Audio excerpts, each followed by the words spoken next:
Welcome back, guys. Today we're taking out this awesome Sportster 1200. It's a collaboration bike that Shores have just done with Monster Energy. I'm filming this on a Wednesday, but I can't release it until they put it on the trade show, which is on the Saturday, so that's when you guys will be seeing this. But I'm absolutely pumped to take this out. The story behind this bike is that I spoke to Steve a couple of months back and I was like, we need to get a couple of custom builds with the 240 kits on, and fair play, he's actually done it. So they've got 3 that are being built at the moment, and one of them is this bike, which is already completed, as you can see. But today I want to take it out because I'm gagging to understand what this feels like to maneuver about. So if I like it, then this may be something that I will be bringing to my channel, but I'm not going to say anything today.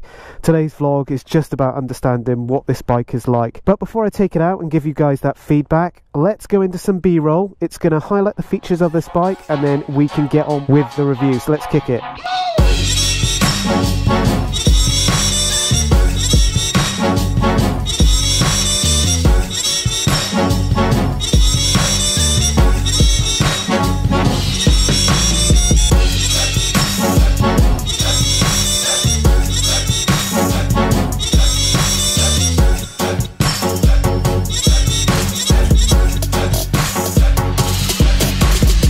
Next thing we got to do is that sound test. Now, short shots are short shots. It is what it is. If you haven't heard them, it's always good to know what they sound like. So let's do a sound test now.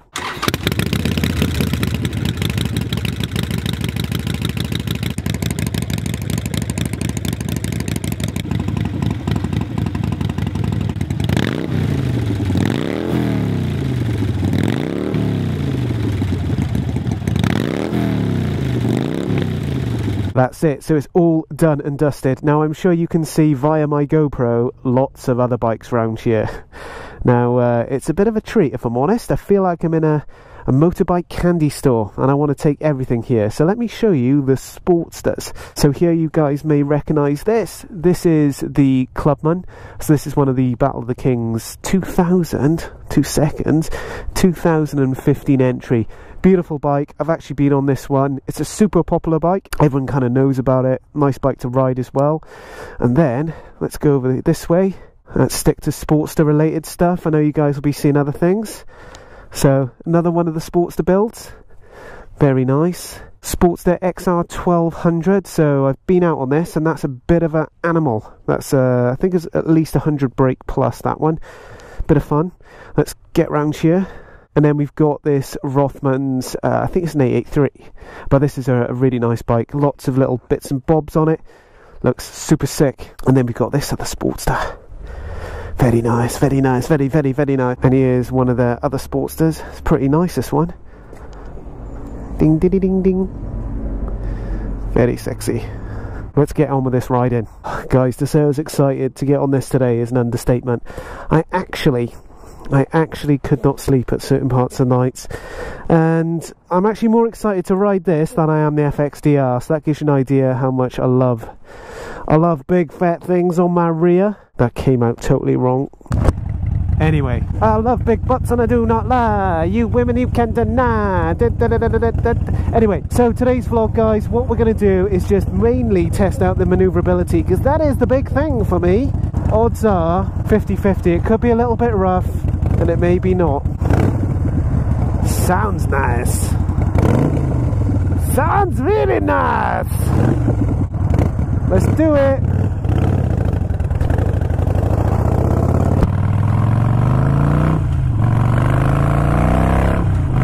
Okay folks, so I've been on the road for I'd say about a minute and a half, nothing crazy, and so far I must admit so good.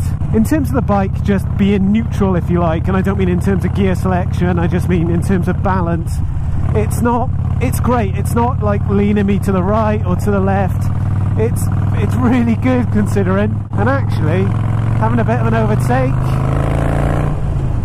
that feels okay. In terms of the ergonomics itself, it's got a rough craft seat, so as I know back from my Goldie days, that is hard as feck. So that is probably something I would have to change. In terms of the rear springs, the shocks, we've got the stock shocks on at the moment. And I actually agree with Joey. So Joey put this together.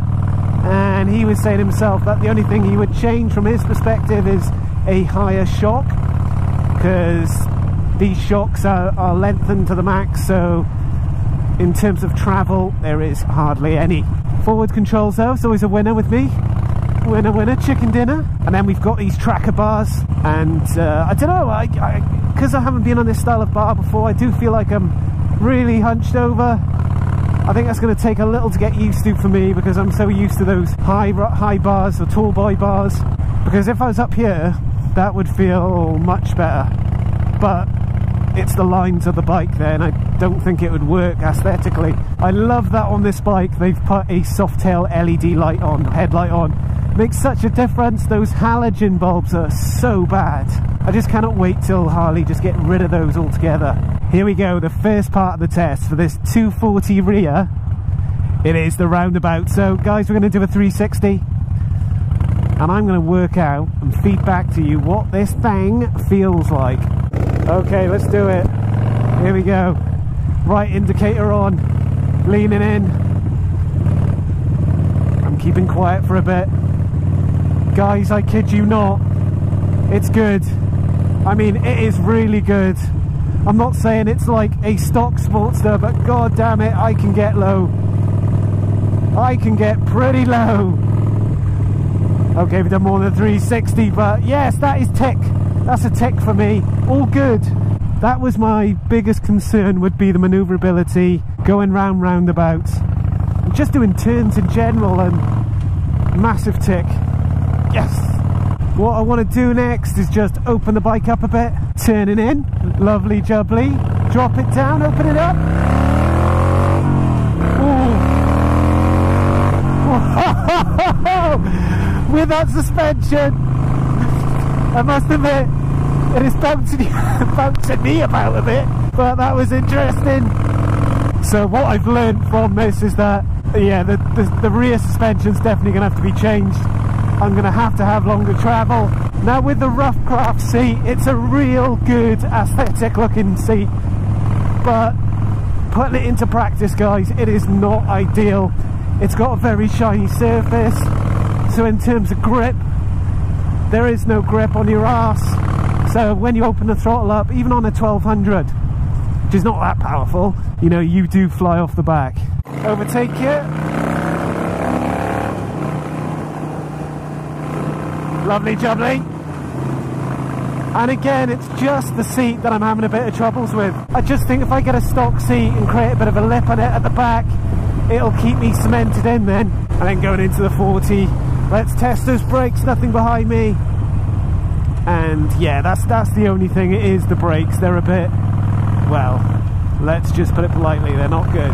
The other thing that I'm enjoying about this bike is that you've got a 17 litre tank. Now in terms of gallons, I think that works out at 4.5, and I think with the peanut tank, the 48, it's about I'm going to say 2.8, 2.9. So, oh, suspension test. Yeah, it is rattly.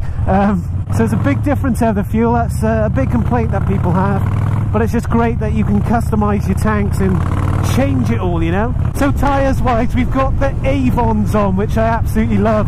Super grippy, soft texture. It's a nice tyre. The Avons, the Metzlers, Dunlop GTs are my favourites. They're usually my go-to brand, go-to tyre that I go for. Just personal, you know. Whilst I'm just behind this caravan at the moment, I'm thinking about, you know, if I'm doing like 100 miles plus, you know, which this tank is absolutely capable of doing in one sitting, you know, what would it be like on this bike?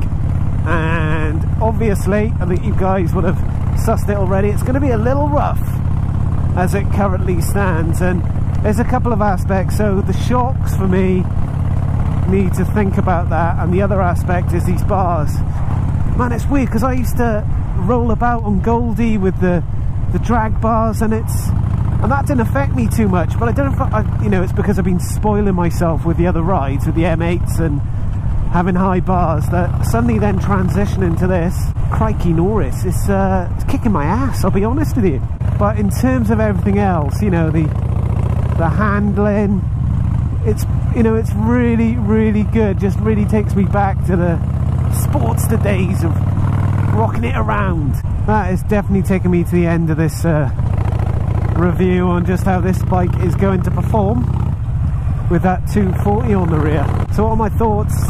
Well, the good news is that the 240 doesn't really affect the steering that much, which is good. So that's a tick, roundabouts are fine, tick, overtaking fine, tick, tick. Great, that was my biggest concern. My only kind of critique, if you like, and I think it's just because I've been spoilt a little bit on the M8s, it's just the comfort aspects of the rear shocks need to be higher. I've got to do some of these bars.